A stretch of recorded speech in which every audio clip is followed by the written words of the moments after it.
Man revolts against God with concupiscence. The body then ceases to be submissive to this man in revolt, and man is no longer the master of his movements. So the revolt against God leads to the revolt of the body against the soul. The insurrection of his senses makes him know his fall because God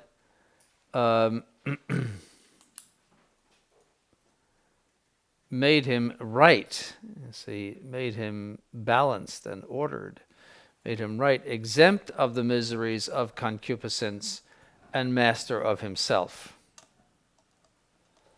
But since man did not wish to submit himself to God, flesh no longer wished to submit itself to the Spirit. Since the fall of man, the passions of the flesh, by a just punishment of God, have become tyrannical and victorious.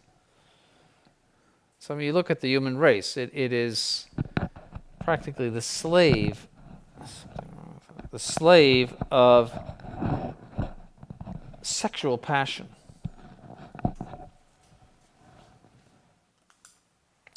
I mean, if you look at the entertainments of human beings, the movies they watch, the television that they watch, it just is loaded. I mean, they just can't get enough of it.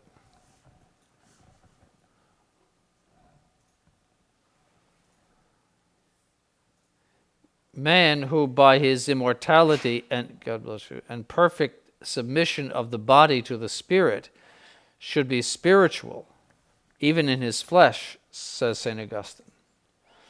In other words, his flesh should follow the spirit. That's the idea. Instead, he has become carnal even in the spirit. That's in the Confessions. In other words, it's the other way around. His spirit has become carnal rather than his flesh becoming spiritual.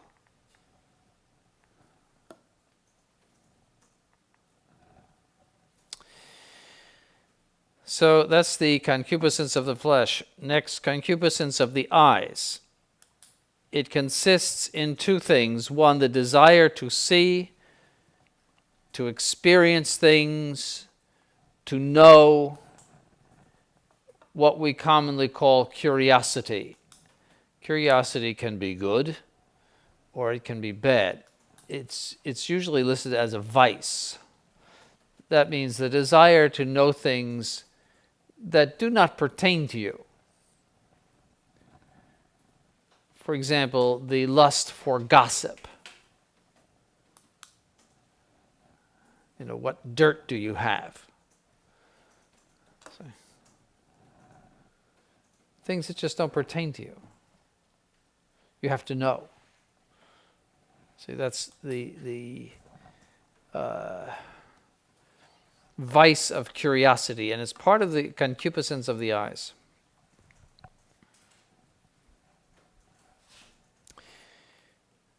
But there's a good curiosity. There's an intellectual curiosity about things that you ought to know. That's not bad.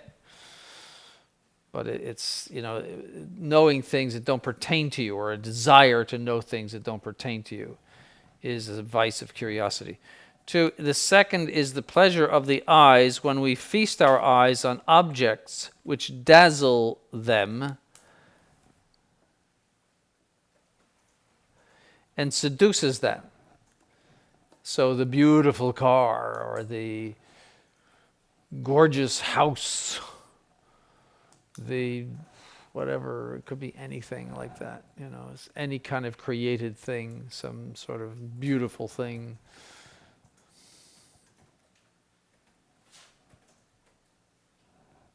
Stuff. Just having stuff. Almost untranslatable in another language. Just stuff. The desire to experience things and to know things is called the concupiscence of the eyes. Because of all the sense organs, the eyes are those which extend our knowledge the most. The eyes are sort of the queen of the senses.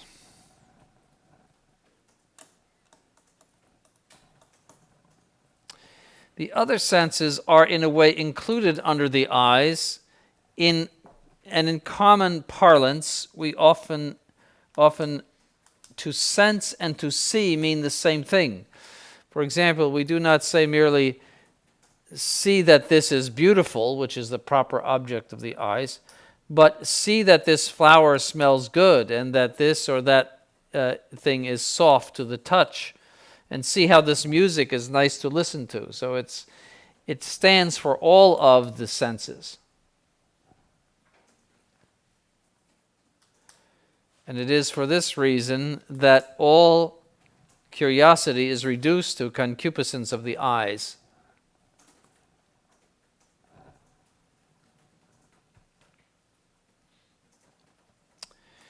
The other is to the other kind of way in which we have concupiscence of the eyes is by the desire to see or be seen or be rich. See, so very attached to vanity. So you want to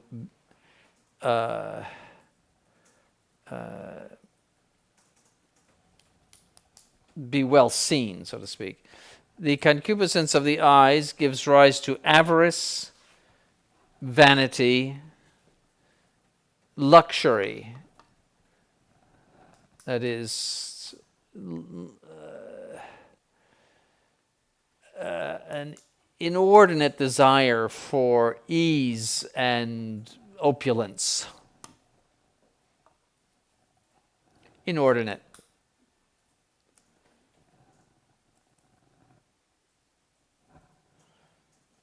Foolish spending. Spending money on this, that, and the other thing.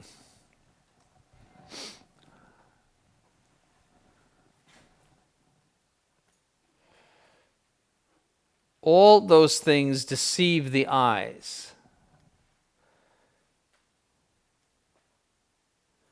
Therefore, as St. John says, do not love the world and all that is in the world.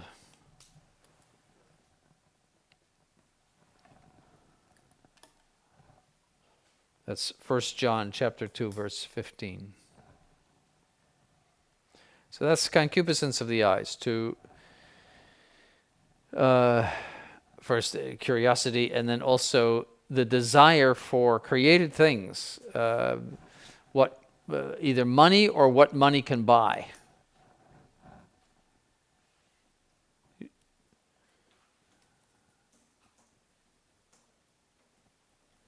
So it gives rise to envy.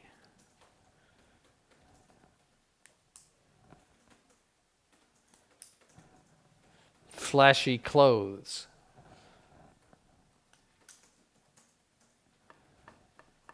Anything at all. It's especially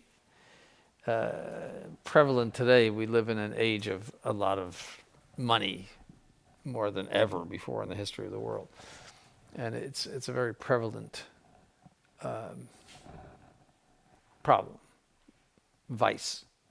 And many times people don't even realize that they have it.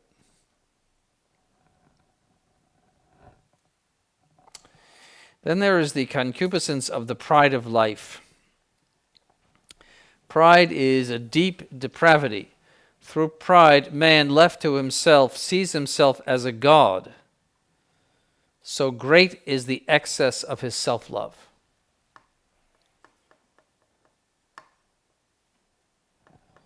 Ye shall be like gods. That is one of the most important words pronounced in the history of the world.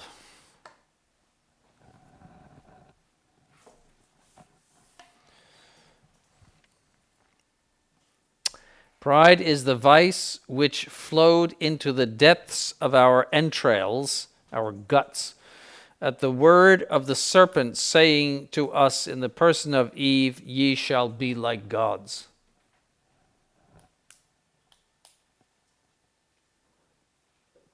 Origen said that what we cherish above all and what we admire the most and love is to become our own God. That of all the things human beings want and desire, they desire to be their own God. And you're seeing that in modern philosophy.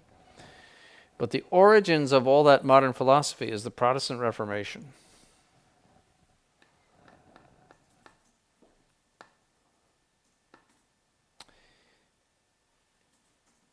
You decide. In other words, you read the Bible and you decide. That's the origin of that. Freeing the intellect from the authority of the church and embracing a system of subjectivism with regard to the most important truths, which are supernatural truths. So subjectivism was born with Martin Luther.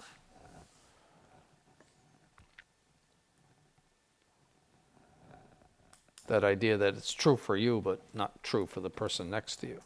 That's all in the Protestant Reformation. That was truly the first step of the revolution. And that became socialized and politicized in the French Revolution. And in the Enlightenment, it became intellectualized. And that was essentially a deification of man. And that's exactly what you're going to see. Humanity is God. I think that's Nietzsche, and it's Fichte, I think, too. Humanity is God. That leads to socialism. Because the highest form of humanity is the state.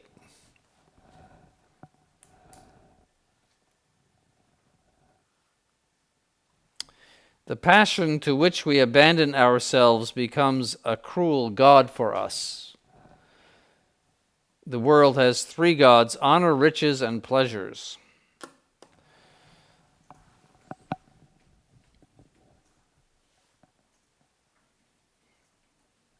The pride of life is born of self-love. We are concerned only with ourselves, with our will, and our own pleasure.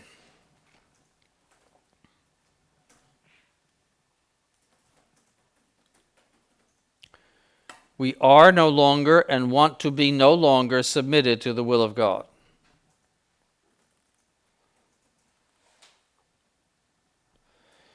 Since we become lovers of ourselves, we become inflexible towards those around us. It's one of the effects of pride.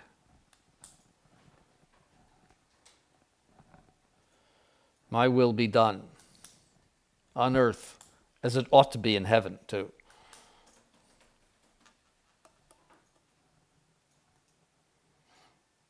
Instead of urging the love of God all the way to the contempt of ourselves, this pride of life urges the love of oneself all the way to the contempt of God. That's a famous quote of St. Augustine. It's in the City of God, because he says that's how the two cities are defined. The city of God. City of God is composed of those who love God all the way to the contempt of themselves.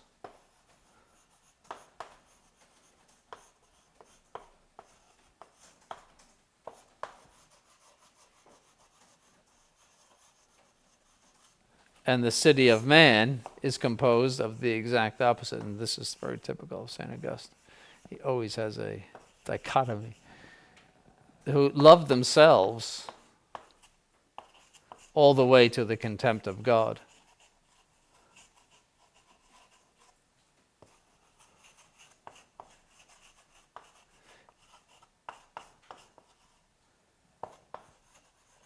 And he says these two cities war one with the other. It's contempt. Like an implacable conflict.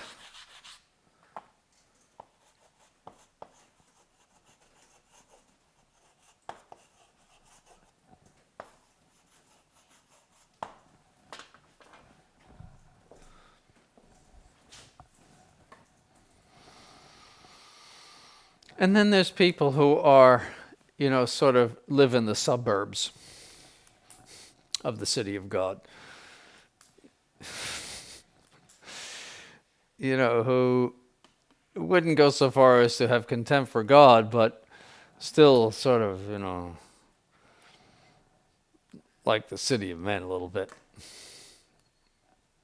He doesn't mention that, but they're there.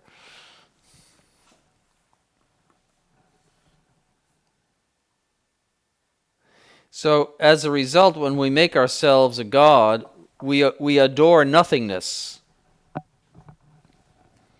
Because human beings are nothing. Anything they are is from God. Your whole existence, everything, your essence, everything about you is from God. He could do away with you in a minute. Or a second. Not even a second. Poof, gone. So you're really nothing.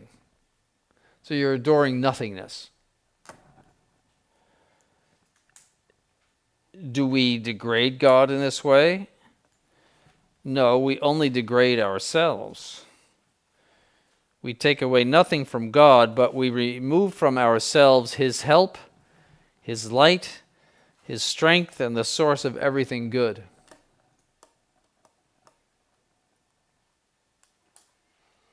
And you see the decline of the world as a result of all of this revolt against God, and how the world is sick. You're doing modern philosophy, and all you can do is stare at this stuff and say, how could anybody believe this? Yet these are the very principles that operate the whole world. It's sick. The world is sick because of all that. Because of the revolt against God. It has lost its common sense. Even basic common sense and natural law, it has lost.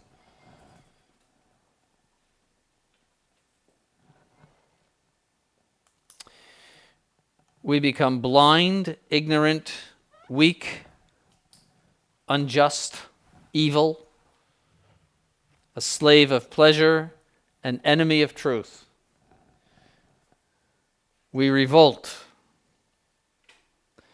We want to be free from the law of God, because there's a good freedom too. But we want to be free of the law of God, and we make ourselves free in the same way as animals are free, which have no laws other than their own desires. That's what St. Augustine calls the liberty of perdition.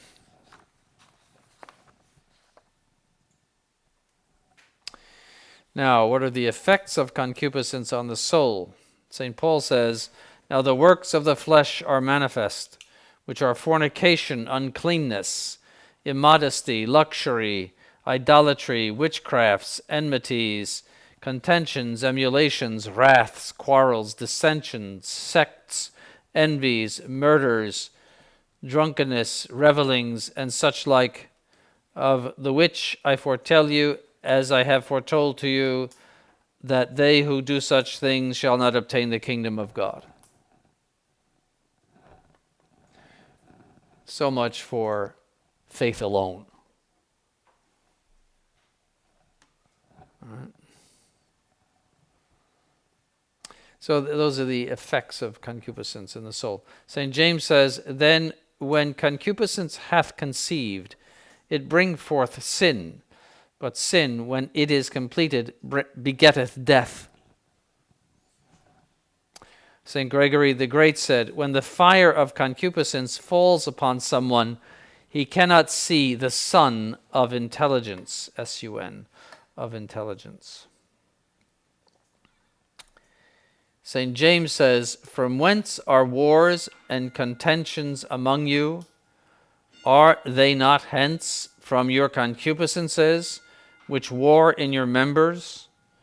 You covet and have not. You kill and envy and cannot obtain. You contend and war, and you have not, because you ask not. You ask and receive not, because you ask amiss, that you may consume it on your concupiscences. That's Epistle of St. James, chapter 4, verses 1 to 3.